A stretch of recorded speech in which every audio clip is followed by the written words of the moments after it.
Sa special session sa Kamara, iginiit ni House Majority Leader at Ilocos Norte Representative Sandro Marcos na aprobado na ang lahat ng LEDAC priority bills. Kabilang narito ang Anti-Political Dynasty Bill na aniyay dumaan sa masusing konsultasyon. Si Gab Villegas sa Sentro ng Balita Live. Gab? Jules, binuksan na ngayong araw ng mababang kupulangan ng Kongreso ang special session alinsunod sa pagnanais ni Pangulong Ferdinand R. Marcos Jr. na maisabatas ang mga urgent bills na nais na maipasa ng administrasyon. Eksaktong alas 9 ng umaga ng pangunahan ni House Speaker Faustino Bogie D. ang pagbubukas ng sesyon.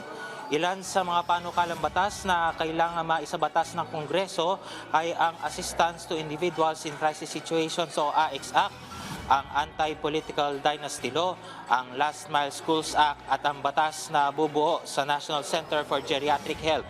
Nakatakda ring mag-convene ang Commission on Appointments para iproseso ang mga nakabinbin na mga appointment ng ilang opisyal ng gabinete. Ganyan din ang promosyon ng 8 opisyal ng Sandatahang Lakas at mga miyembro ng Foreign Service.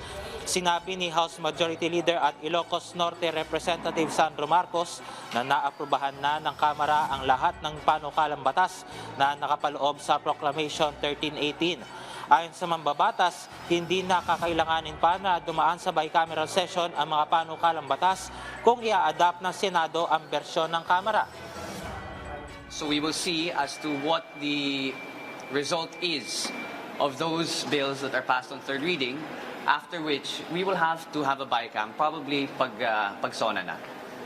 Because we cannot have a bicameral conference committee and we cannot designate its members until both laws are passed. Nauunawaan naman ng House Majority Leader ang sentimiento ng mga tao pagdating sa Anti-Political Dynasty Bill na nakalusot na sa ikatlong pagbasa sa Kamara. Anya, dumaan sa konsultasyon mula sa mga party leaders sa loob ng Kamara bago nagkaroon ng botohan para sa nasabing bersyon. Hindi namin yan ginawa dahil yan ang gusto namin na ipasa na bill. Ginawa namin yan because that was the limit as to the support that we could garner from the lower chamber. Now, like what the other reporter asked, may bicam pa. I highly doubt that the Senate will adopt the House version. Nakatakda ring isa lang sa ikatlong pagbasa sa Senado ang Senate Bill 1901 na siya namang counterpart ng bersyon sa Kamara.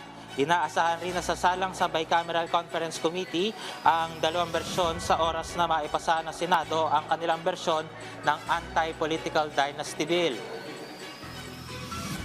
It was really a matter of getting it through already na ipasa natin dito sa House to get the conversation started. This is not the final result of what the bill will be. Hindi po ito batas.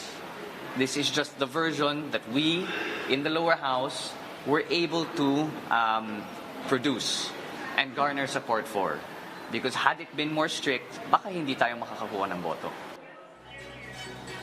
Jules, nang matanong kanina kung magkakaroon ba ng commitment ang mga mambabatas sa Senado na maipasa ang Anti-Political Dynasty Bill, ay sinabi nito nakakausapin pa lamang ni Representative Sandro Marcos ang kanilang mga Senate counterparts para maisabatas ito. Dahil natapos na rin ang leadership struggle sa loob ng Senado, ay tiwala ang House Majority Leader na isa sa ilalim ng liderato ng bagong Senate President na si Senator Sherwin Gatchalian na maisasabatas itong may papasa sa Senado ang Anti-Political Dynasty Bill sa Senado bago ang ikalimang State of the Nation Address ni Pangulong Ferdinand R. Marcos Jr. sa July 28. At yan mo ng update mula rito sa Kamara. Balik si Jules. Maraming salamat, Gab Villegas.